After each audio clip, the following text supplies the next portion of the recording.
Welcome to this webinar, which is probably the first of its kind from DesignBuilder.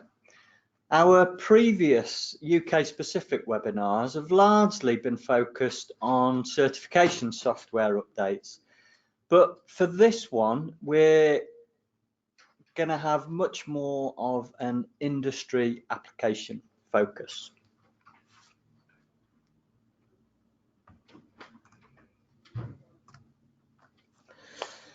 So I'm Dave Cocking from DesignBuilder, and with me today is Andy Knapp, a director at MEES Solutions and a DesignBuilder UK certification power user.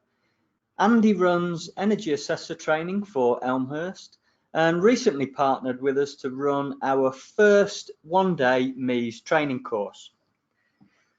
Whilst we were running that course, it became very clear that there are still significant confusion around aspects of the legislation and also the risks and opportunities that it presents for energy assessors. And that's really where the idea for this webinar was born.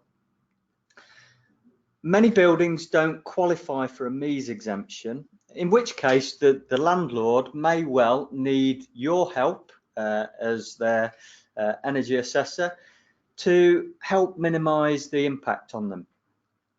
So today we're going to focus on the issues surrounding getting a building to comply with MEES, and we'll be highlighting some of the risks and opportunities with MEES along the way. Clearly there's an awful lot to say about MEES, and we couldn't possibly cover everything in a lunchtime session. But at the very least, we'll hopefully give you some food for thought in key areas. Given this is an overview, in what we see really as a few of the key areas, if you're new to MEES or perhaps you're looking to get involved in MEES, we would strongly recommend further research into the areas we cover today, plus the information provided by the government and by your accreditation scheme. This is intended to be a relatively short lunch hour session, so we expect the webinar to last no more than around 40 to 45 minutes, and hopefully we'll have some time for questions at the end. You can submit questions at any point via the questions box in the GoToWebinar control panel or the chat box. We are recording the webinar, so you'll be able to access it later if you want to recap on anything you see or hear today. You should receive an email from DesignBuilder with a link to the recording in the next 24 hours or so.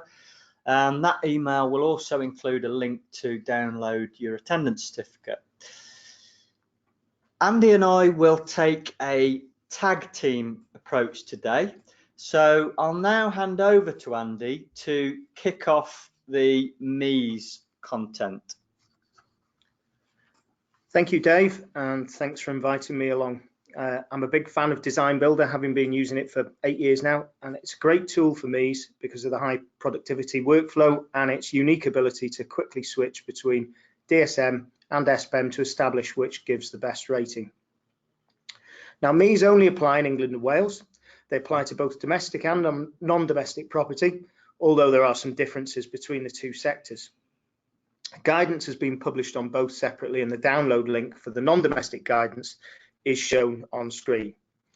So the regulations say that, subject to some exceptions, a landlord of a non-domestic private rented property must not grant a tenancy of the property after 1st of April 2018 and must not continue to let the property after 1st of April 2023 where the energy performance of the property is below the minimum level. The non-domestic regulations don't include leases of over 99 years or leases less than 6 months, unless provisions are written into those short-term leases to extend them from the start or the tenant has already been in the property for more than 12 months. MEES also don't apply to properties that don't require an EPC through exemption or because they don't meet that EPC regulations definition of a building, or to properties that don't have a valid EPC on the register because the EPC has expired or there's never been one required in the past.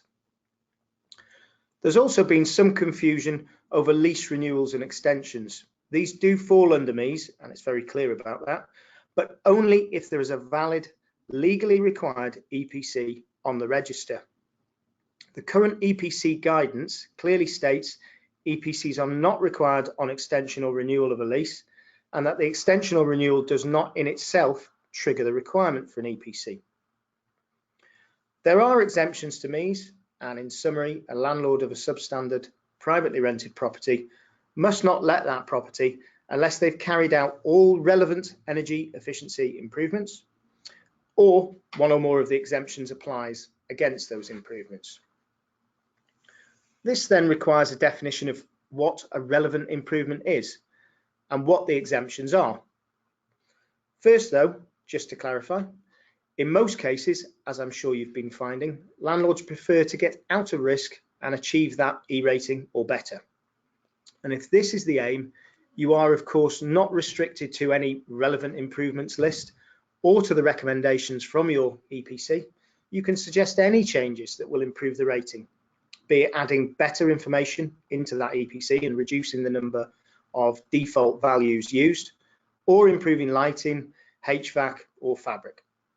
So these relevant improvements are only applicable if seeking exemption, possibly because the cost of achieving the E rating or better appears prohibitive. This is one area where the capabilities of DesignBuilder start to become important, and you can help to amend your model easily to look at different options. So to be one of these relevant improvements, and therefore something a landlord must carry out if they're looking towards exemptions, then it must be on the EPC recommendations report or a report from a surveyor, and on table 6 of building regulations approved document L2B. You can see on the slide on screen a brief summary of the improvements that are covered in that list. As well as those two things on the recommendations report and in this list, it must meet a simple 7-year payback calculation following a prescribed methodology that's laid out in the regulations and in the guidance we showed you earlier. So the 7-year payback calculation is something that requires a calculation of the energy savings from an approved tool, so SBEM or DSM. So it needs an energy assessor to carry it out. It also needs the cost of the fuel per unit, the cost of the measure, and if they're seeking exemption under the 7-year payback rule, then 3 quotes are required as well. And finally, it needs the Bank of England interest base rate to calculate the interest rate factor that's used in the formula. Now, online calculators are available for this, or within the guidance we showed you earlier, there are calculations there for a quarter, half, 2 and 5% base rates. We don't have time to go into that calculation fully today, but it is explained in detail in the guidance document referred to earlier.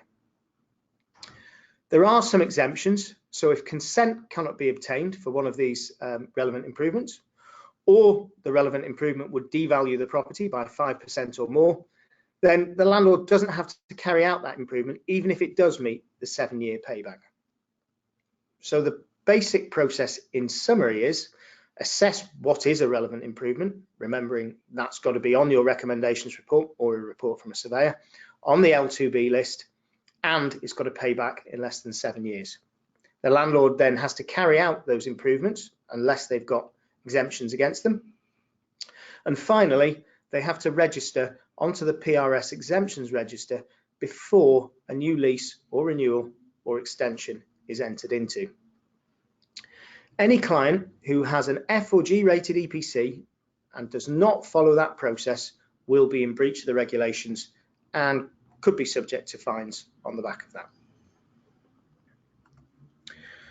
Now, from our point of view as assessors, after calculating an EPC rating in SBEM or DSM, the results in kilowatt hours per metre squared per year can be seen on the summary page, as highlighted in red on the slide shown on screen at the moment. Now, when you model in your proposed improvements, you'll see this figure change. And it's worth noting that in some instances, the change in that figure may be as a result of a number of changes in the heating, cooling, and lighting sections above it. For instance, changing from tungsten halogen lighting to LED is going to decrease your lighting energy consumption, but it's probably going to increase your heating figure because those tungsten halogen bulbs would have been providing some of the heating previously.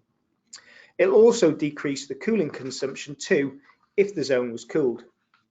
Now, this could complicate that 7-year saving calculation slightly, because if the heating fuel was something other than electricity, you've got different unit costs for the different fuels there within the calculation.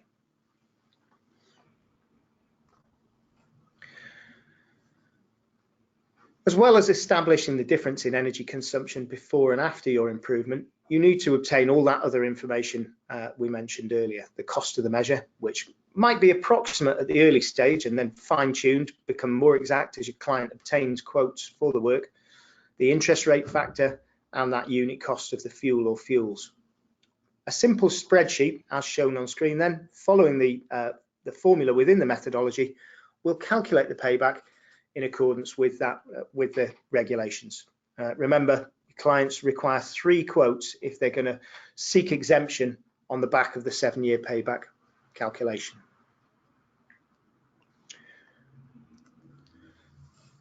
Okay, we're going to move on now and look briefly at internal procedures and best practice. You may well have this covered, but these are some of our tips. It's obviously important as an assessor that you protect yourself as far as possible. MEES is a great opportunity for assessors. For example, clients now place much more value on our services, and many are renewing EPCs early to check the ratings. But with that opportunity comes some increased potential liability. So your procedures must be robust. For instance, to ensure that you've collected all possible information for the assessment, or at least requested that information. This prevents the client claiming at a later date that the rating should have been better because additional information was available that the assessor didn't request at the assessment stage. Also, terms and conditions are important. You've got to ensure you're going to get paid at each stage, and they can further protect you. And finally, it's an important point to note that your professional indemnity must cover the services that you provide. I provide a lot of training for assessors and find it's quite common they've not fully considered the implications of this. Paper lodgement insurance from accreditation schemes, for example, very often will not cover written advice, such as a MEES improvement report. So ensure you're covered for whatever services you're providing. Now, we mentioned requesting all relevant information prior to inspection. So this could include geometry, scale plans, sections and elevations, details on the fabric, the U values or dates of construction in the absence of those, glazing details, fuels, efficiencies, losses, controls for space heating, cooling, domestic hot water, the specific fan powers, the flow rates, heat recovery efficiencies, lighting and lighting control information, renewables, air permeability, even down to those inputs that perhaps aren't changed too often in an existing building, metering, power factor, calculated thermal bridges, air handling unit, ductwork leakage certificates. The client may have these, so make sure they have at least been requested. Even TM44 air conditioning assessments could be very useful. And finally, any additional information if you are considering using DSM that you might need for that procedure. You'll note on the slide on screen at the moment that we request all information is provided prior to site inspection.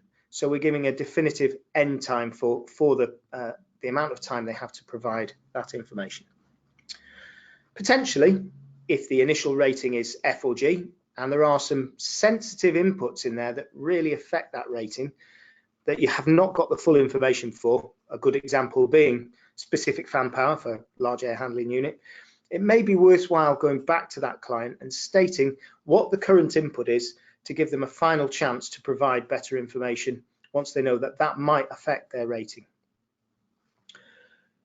Now, potentially we've got up to 3 stages in our MEES process, and it's important to manage your client's expectations on these to avoid them expecting you to run additional scenarios or payback calculations without additional payment. So the 3 stages on a standard assessment would be, first of all, your EPC assessment, as it's always been, but now potentially lodged but held at draft if F4G rated. If F4G rated, then there are going to be more additional stages that would be required. So the next one would be the modelling of improvements and advice to the client as to what improvements would generate which rating. And finally, if they are going to carry out improvements, there'd be re-inspection and lodgement of those of the improved rating post improvements. Now, I mentioned terms and conditions before, and these need to be clear about such things as what is and what isn't included in that original fee. Is the quote just for an EPC? Let them know in those terms and conditions that there could be additional fees if they require improvements modelling. Let them know when that original fee is due if the EPC is held at draft stage. You do not want to be waiting until the end of the process for a fee that would have been due immediately if the property had turned out to be Band E or better. Let them know that that mandatory re-inspection is going to be required if any improvements are carried out. And finally, it might be worthwhile having in there that a better rating may be achieved if DSM is used, if you're level 5 accredited, and that this may incur additional fees. And more from Dave on that a little later on. Looking now at the reporting stage, when it comes to reporting non-compliance, many larger clients have their own formats and reporting requirements, but smaller clients will just want a simple format that they can understand. You could just provide a table format in a report or even directly into an email and simply list the potential changes and the ratings that they will produce if carried out. However, you do need to be very specific about the improvements to avoid them carrying them out in the wrong areas or to the wrong standard. Now you can see an example of a lighting improvement on screen at the moment that is very clear about what performance is required in which specific area and also what evidence will be required afterwards. We'll return to lighting a little later on as well.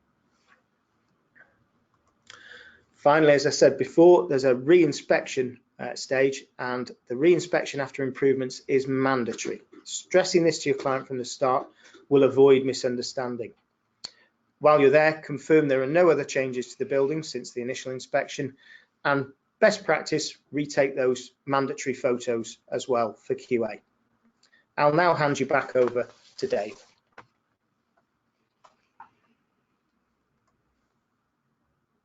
Okay, thanks, Andy. In this part, I'm going to discuss how you manage your modelling iterations for MEES. MEES is not like normal EPC modelling, and what I mean by that is that rather than for a normal EPC, certainly for an existing building, you may go survey the building, back to your office, create your model, QA check and lodge. For MEES, there could well be a range of different options that may need to be assessed and also communicated with the client. So it's a much more iterative process.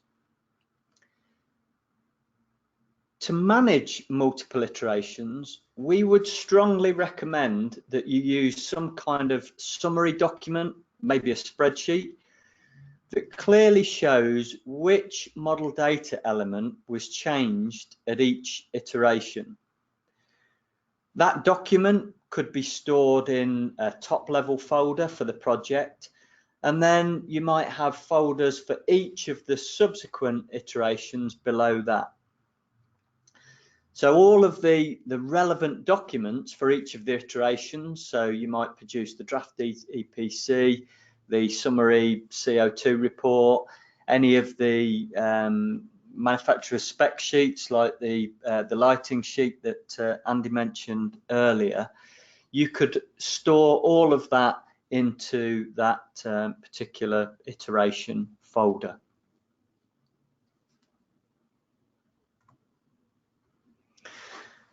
I'm now going to talk a bit about how we model alternative scenarios, how we do that quickly, and also touch on some effective QA checking, particularly with DesignBuilder's new tools that are fantastic for that purpose. First of all, you need to be really thoroughly familiar with the way DesignBuilder thinks. What I mean by that is that the way the software automatically handles much of the input data, you need to thoroughly understand things like the data hierarchy and the inheritance process. These are vital to maximize your productivity in DesignBuilder. And that's actually regardless of whether you're modeling for compliance, for design, or for MEES. With MEES modeling, as I've just mentioned, you are likely to be running far more iterations.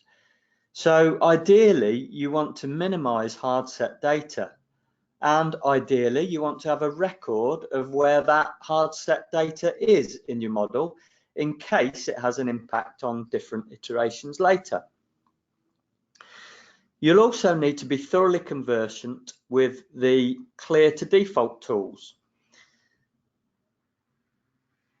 The reason for that is that you need to make sure that your changes are cleared back to the highest level possible so that you don't trip yourself up.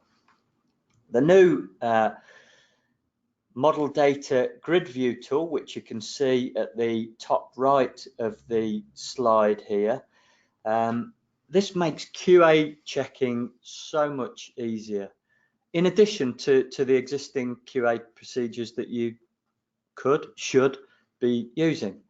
So the new tool means that you're able to view model data in a grid, and that helps you to quickly spot any differences in the model data, or easily see things like non-inherited templates as red data in amongst the sea of blue inherited data, which you can see hopefully in this image here.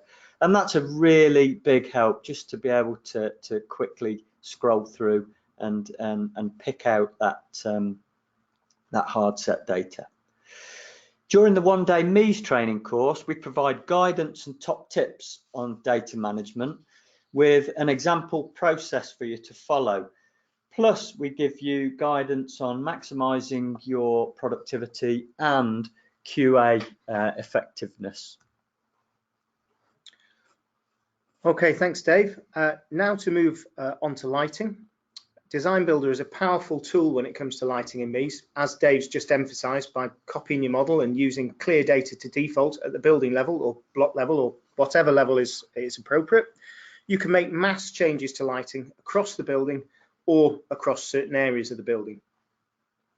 You're also not restricted to just using the NCM default lighting for EPCs. The conventions allow you, of course, to use design or chosen in existing buildings if you've got sufficient information for QA. Now, chosen generally is much easier to use than design, and allows you to input better efficacies than the NCM defaults. Within the NCM defaults, they now have LED lighting at 50 lumens per circuit watt, which is much better than it was previously. But in reality, LEDs are available at much higher efficacies than this. Now, the light output ratio, or LOR, represents the proportion of light lost in the fitting. So for LEDs, this is very often 1. LED panels and most spotlights especially. and that makes this input very straightforward. If you are modelling lighting changes to improve the rating on an EPC, you can therefore input higher figures in here and see what effect better lighting would have on the rating. Now, it's also worth remembering that different activities have different lux levels, different lighting hours of operation, etc. So if dealing with retail, for example, you may be able to ignore lighting changes in the storage and circulation areas and focus improvements in the sales areas where the main lighting power consumption is. As we said previously, you need to be very clear to your client about exactly what lighting efficacy you've used, what would need to be installed to achieve a particular rating that you've demonstrated. In the slide here, you can see the spec sheet for an LED panel that achieves 152 lumens per watt, extremely high. But if, for example, the lighting figure needed to be 90 lumens per watt with an LOR of 1 for you to achieve the E rating, then you can model this in and inform the client that their improvements must meet or exceed that standard, and let them know what evidence you're going to require afterwards to satisfy QA and allow you to produce the EPC. Now we're going to have a look at existing buildings where not all services are present. Existing buildings which have been stripped out can cause issues for landlords, and they can be very poorly rated because of the defaults used. The first thing to note is these are not shell and core, and the shell and core rules for EPCs cannot be used for them. You must either have adequate evidence for QA on what is actually installed in the building, or in the absence of information or any actual fittings, you must use the conventions. Now, I've heard anecdotal evidence of clients trying to put pressure on assessors to use the current minimum efficiencies for lighting or heating from the Non-Domestic Building Services Compliance Guide, and this is not acceptable in an existing stripped out building. With regard to buildings without services, you should also be wary about giving clients actual legal advice as to whether an EPC is required on an unheated building, or a listed building for that matter, unless you are a solicitor with expertise in that area. If you are not, as most of us aren't, then tell the client what the regulations and the guidance say, and let them make the decision as to whether they need an EPC or not, and whether they therefore need to comply with MEES. Now, with regard to that, I've heard a few assessors say that the addition of toilets to the list of activities in Convention 6.11, which is shown on screen at the moment, means an EPC is no longer required on a building that is just a workshop and toilet, or a warehouse and toilet. Now, it may be that an EPC is not required on those buildings if they can be classed as a low energy use building under the EPC regulations. But the convention itself does not confirm or deny whether an EPC is required. The conventions, as it clearly stated in the introduction to the conventions, do not affect whether an EPC is required or not. They simply clarify how we as assessors deal with certain situations when assessing buildings.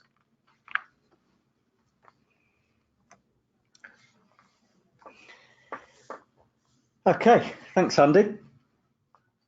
So I'm now going to move on to take a quick look at why DSM is often, but not always, better in terms of an EPC rating than SBEM.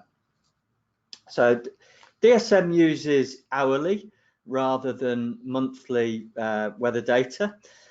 So that gives you a more accurate and better solar analysis. The building and associated objects like PV, for example, their orientation and inclination is modelled in DSM at 1 degree increments. You have more control over modelling geometry, thermal bridging, and internal openings and borrowed light can also be modelled in DSM. You get better modelling of glazing, daylight, solar shading and reflection, and in DSM, you can model the effects of interzone heat transfer, and you have better modeling of thermal mass. So overall, DSM provides you with a much more accurate analysis. The slide that you can see here shows a simple example of the difference in EPC rating between SBEM and DSM. And the scenario here is where the building is cooling dominated and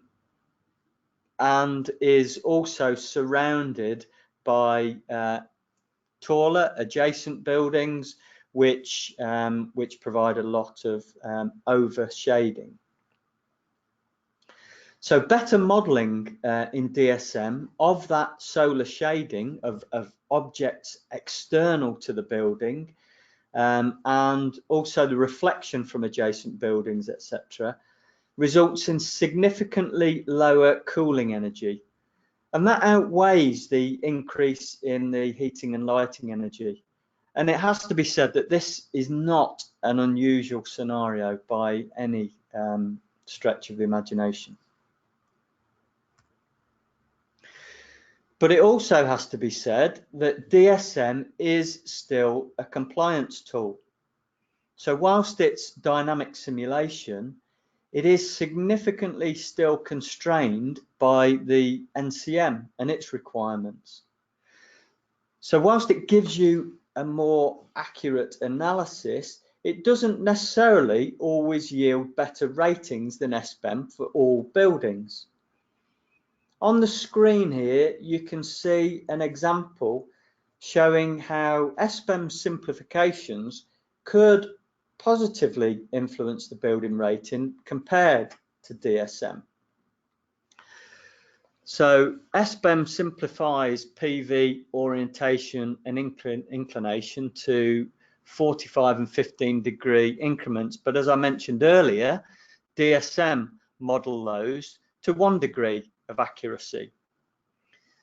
So if this PV dominated building was oriented at 22 degrees, so just off south, with a 38 degree roof slope, SBEM would actually model that as the PV being due south with a 45 degree inclination. And obviously that for many locations is optimum, and it could well have a significant effect and improve the overall rating. So SBEM in that example could provide a better rating than DSM. DesignBuilder provides a big advantage in this regard, in that you can very quickly create both the SBEM and DSM variants of the same model and switch the analysis to compare the results. DesignBuilder is the only tool that allows you to do that quickly.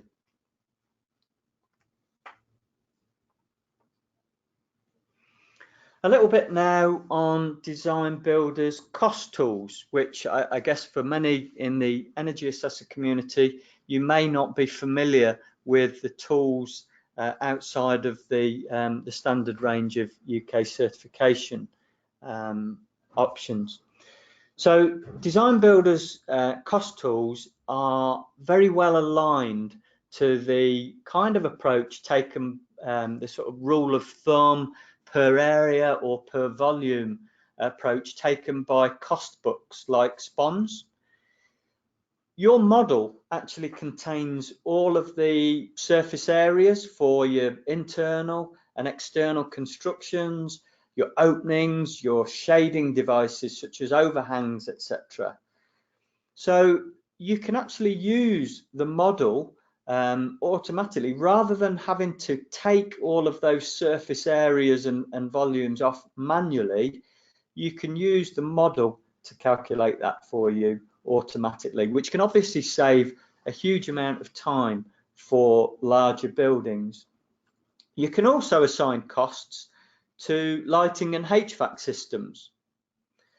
On a per square meter type basis. So your compliance model can be used to very quickly generate cost reports that include all of the per area information on systems and also your fabric surface area. Presenting a client with a cost report direct from the approved software, we think adds credibility because it's the same source that you've used to calculate the energy savings.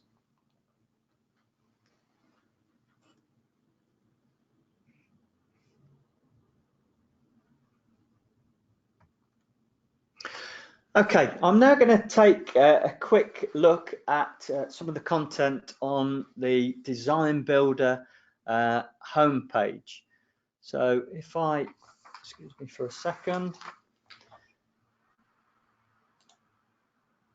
Okay, if I scroll to the bottom here of the homepage, you can see that we've got a section on case studies.